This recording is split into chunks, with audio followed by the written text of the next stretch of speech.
नमस्कार, मैं हूं मनोज सिंह और आप देख रहे हैं Vikramshila academy Lucknow YouTube channel. आजकल ग्रामीण क्षेत्रों में घरौनी या पीएम स्वामित्व योजना की चर्चा बहुत ज़ोर शोर से हो रही है और सभी लोग जिज्ञासु हो गए हैं कि आखिर ये घरौनी है क्या या ये पीएम स्वामित्व योजना है क्या। दरअसल प्रधानमंत्री नरेंद्र मोदी ने 65 लाख से अधिक ई संपत्ति कार्ड वितरित किए और ये जो कार्यक्रम है ये 10 राज्यों और 2 केंद्र शासित राज्यों में ये चलाया गया पीएम स्वामित्व योजना का। ये जो 10 राज्य थे छत्तीसगढ़, गुजरात, हिमाचल, मध्य प्रदेश, महाराष्ट्र, मिजोरम, उड़ीसा, पंजाब, राजस्थान और उत्तर प्रदेश। इसके अलावा जो 2 यूनियन टेरिटरीज़ वो थे जम्मू कश्मीर और लद्दाख, जिसमें ये पीएम स्वामित्व योजना चलाई गई या ई संपत्ति कार्ड या घरौनी कार्ड बांटे गए। प्रधानमंत्री मोदी इसमें वर्चुअली शामिल हुए और लाभार्थियों से बाकायदे उन्होंने बात भी की कि भाई उनको क्या क्या दिक्कतें थीं और ये जो पीएम स्वामित्व कार्ड है या घरौनी जो है जब उनको मिल जाएगी तो उनको अब क्या क्या फायदे होंगे या क्या क्या लाभ होंगे। तो सबसे पहले तो घरौनी या स्वामित्व के बारे में हम लोग जान लेते हैं कि आखिर ये योजना शुरू कब हुई थी, कौन सा विभाग इसको चला रहा था या इस योजना का उद्देश्य क्या है या इसका फ़ायदा क्या भविष्य में मिलेगा। तो ये जो पीएम स्वामित्व योजना है जिसको आम बोलचाल की भाषा में घरौनी बोला जा रहा है, तो इसका जो स्वामित्व है SVAMITVA और इसका फुल फॉर्म है सर्वे ऑफ विलेजेस आबादी and mapping with improvised technology in village areas. तो बेसिकली स्वामित्व का मतलब होता है जो मालिकाना हक है, लेकिन जो इसका फुल फॉर्म है वो मैंने अभी आप लोगों को बताया।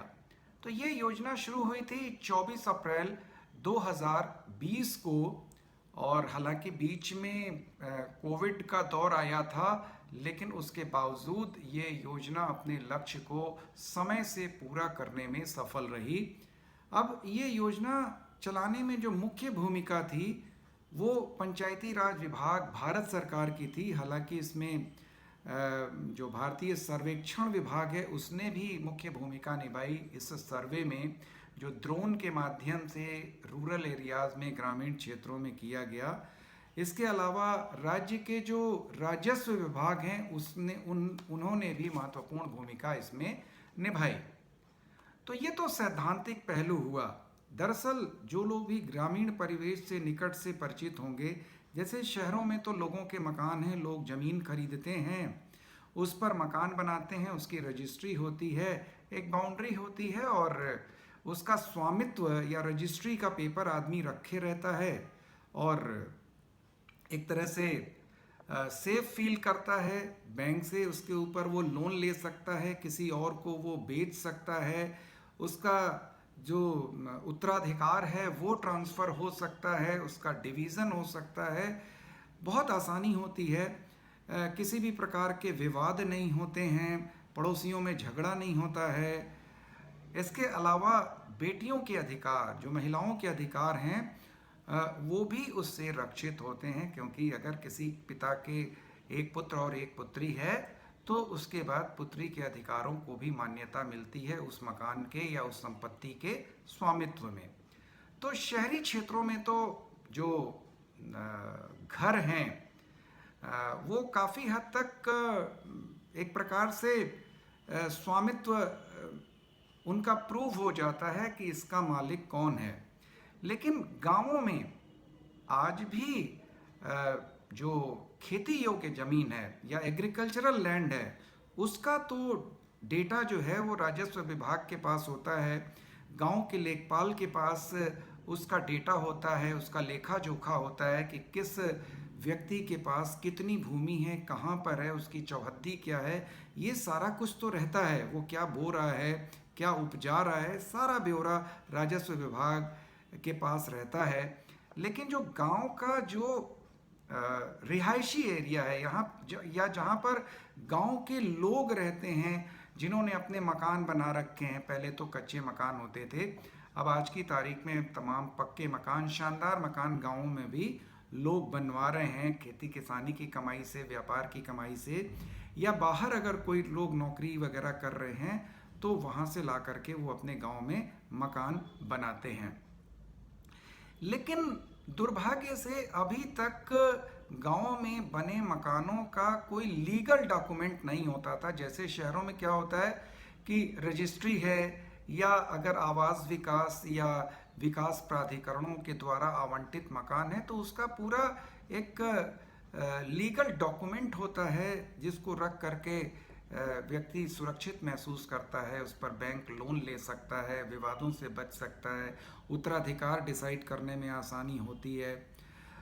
लेकिन देहात में ऐसा नहीं है। आप कितना भी शानदार मकान इससे पहले बना लेते, उसका स्वामित्व संबंधी कोई दस्तावेज किसी व्यक्ति के पास नहीं होता था।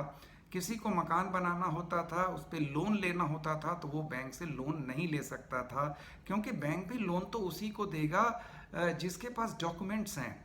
डॉक्यूमेंट के अभाव में बैंक भी उस पर लोन नहीं देते थे। पड़ोसियों में विवाद होता था कि भाई मेरी सीमा यहाँ तक है, या मेरी ज़मीन यहाँ तक है, या मेरा मकान यहाँ तक है।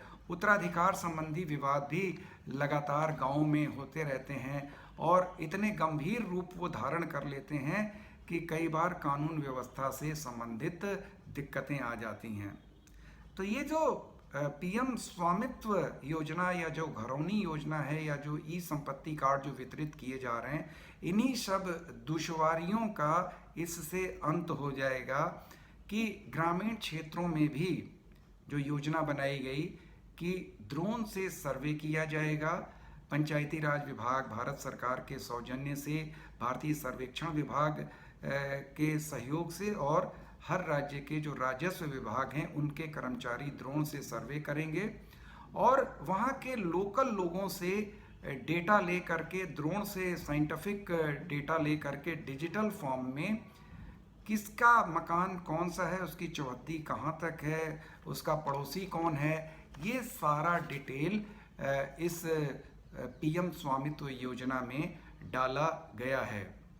अब जो ये योजना है इसमें 3.17 लाख गांवों में ड्रोन सर्वेक्षण हो चुका है, उनका दस्तावेजीकरण अब तक हो चुका है और अब तक लगभग 1.53 लाख गांवों के संपत्ति जो कार्ड हैं या घरौनी जो है वो तैयार हो चुकी है, या वहाँ का सर्वेक्षण इतने गांवों का हो चुका है और कुल 2.25 करोड़ ई संपत्ति कार्ड या पीएम स्वामित्व कार्ड वितरित किए जा चुके हैं। अगर हम राज्यों ने किस तरीके से बढ़ चढ़ करके इसमें हिस्सा लिया, अगर हम उसकी बात करते हैं तो डेटा धीरे धीरे आने लगे हैं। यूपी और मध्य प्रदेश ने ड्रोन सर्वेक्षण में 100% लक्ष्य हासिल कर लिया है, यानी उत्तर प्रदेश और मध्य प्रदेश जैसे बड़े राज्यों ने 100% यानी जितने भी गांव हैं उन सभी गांवों का ड्रोन सर्वेक्षण हो चुका है, सारा डेटा रिकॉर्ड हो चुका है। इसके अलावा अगर हम बात करें कि कौन से ऐसे राज्य हैं जहां के सारे संपत्ति सर्वेक्षण तो हुआ ही हुआ, प्लस उस सर्वेक्षण के आधार पर जो घरौनी है या जो स्वामित्व कार्ड है वो हरियाणा और उत्तराखंड में 100% सभी संपत्ति कार्ड तैयार हो चुके हैं, जितने भी ग्रामीण क्षेत्रों में मकान हैं। तो इस प्रकार से ये एक अति महत्वाकांक्षी योजना है और निश्चित रूप से ग्रामीण क्षेत्र के लिए, ग्रामीण भारत के लिए इससे ज़्यादा क्रांतिकारी योजना नहीं हो सकती थी, जो तमाम दुश्वारियों, तमाम समस्याओं का समाधान करेगी। ग्रामीण जो भारतीय हैं उनको अब कानूनी अधिकार अपने मकानों का मिल जाएगा, उस पर बैंक ऋण मिल जाएगा। अब गांव वालों से, पड़ोसियों से उनका भूमि विवाद नहीं होगा। साथ ही बेटियों और महिलाओं के अधिकारों की भी इससे रक्षा होगी। उनके उत्तराधिकार और उनके मालिकाना को भी अब कोई चुनौती नहीं दे सकेगा। तो पीएम स्वामित्व कार्ड पर आज बस इतना ही। अगले वीडियो में हम लोग फिर से किसी नए मुद्दे पर चर्चा करेंगे। आपसे अनुरोध है कि Vikramshila academy Lucknow YouTube channel को अधिक से अधिक सब्सक्राइब करें, लाइक करें और शेयर करें। नमस्कार, जय हिंद, जय भारत।